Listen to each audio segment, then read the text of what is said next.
So supposedly the DOJ, this is just for the record, because there are also others that are interested in this. You have maintained that the International Criminal Court has no jurisdiction here, but that you also reiterated that although you will not cooperate with them, you will not hinder them from conducting their investigation. Or please clarify if I said that right, or you can in your own words, sir. Yes, ma'am.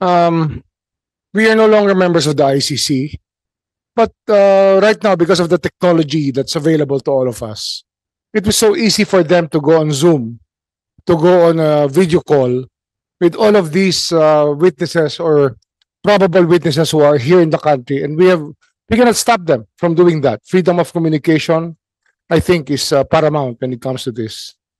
But when it comes to them going into the country, kung gusto nila pumasok dito upang manghuli at magpasagawa ng warrant na kanila pong na-issue po siguro ng ICC pagdating ng panahon, kailangan ho itong dumaan sa ating court system.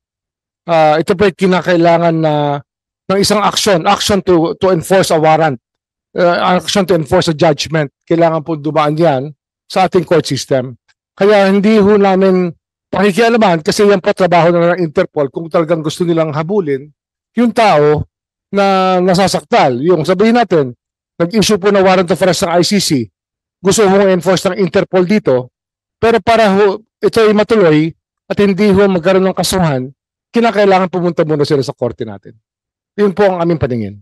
So, maliwanag yan na mag-imbestiga sila, hindi man natin sila mapipigilan. Actually, they can do it they can do it under the radar. We may or may not monitor them.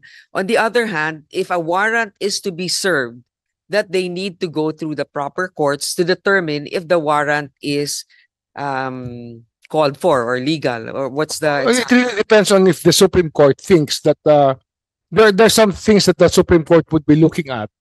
If what was alleged in the crime would have happened if we're still members of the ICC. That is one of the things that can be of importance to the courts when they do enforce a warrant, or if they will actually allow a warrant to be served in our country from an international tribunal. Now, if let's say it is submitted to the DOJ that these are their findings and there's really probable cause, would the DOJ or maybe the OSG pursue such a case? If let's say the courts will say, no, we will not allow the warrant to be served because this is not their jurisdiction, but there's actually reason for it to be served.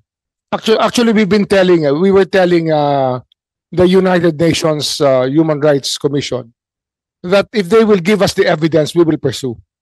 Kasi ang problema ho namin dito, napakahirap hong kumuha ng testigo, natitestigo sa mga pulis o tatestigo sa mga maaari pong gumawa ng mga karumal-dumal na krimen.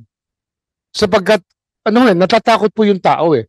Ngayon, kung bibigyan nila kami ng tamang ebidensya at ito po yung aming pwede i-follow up, kami na ho ang hahabol. Yun po yung aming pulisiya dito. Ang problema nga ho, ay meron kong sinasabi yung mga kaibigan natin na well-meaning naman. May 200 families daw na gustong magreklamo, pero ang hawak daw nila 8. Pero sa 8, ang makakausap nyo 2 lang. Tapos yung 2 pa, wala pang ibibigay na totoong ebidensya. Napakahirap po talaga maghabol. Ang yung nag-hearing po ang Human Rights Committee ng Kongreso tungkol dito. At ang lumalabas ho talaga, yung mga nangyari po kasing EJK nung panahon na yon, ay wala hong police report eh. Walang police blotter, wala hong record. Kaya napakahirap hong maghabol talaga. Yun po yung aming, yun po yung pinakabalakid po sa pagnanais namin na hulihin talaga lahat ng nagkasala. Pag wala hong ebidensya, ano hong gagawin namin? Basically sa EJK, wala pa kayong nahuhuli or napoprosecute? Meron na naman na convict, di ba? Meron na convict. Dalawa pa lang ho nako-convict sa EJK. Pero yung talagang full prosecution ng lahat na wholesale, Wala ho, kasi wala naman nagsasalita eh. Wala hong testigo. Or wala nga direct witness, di ba? Yung Oo, wala hong hearsay. testigo, walang witness po.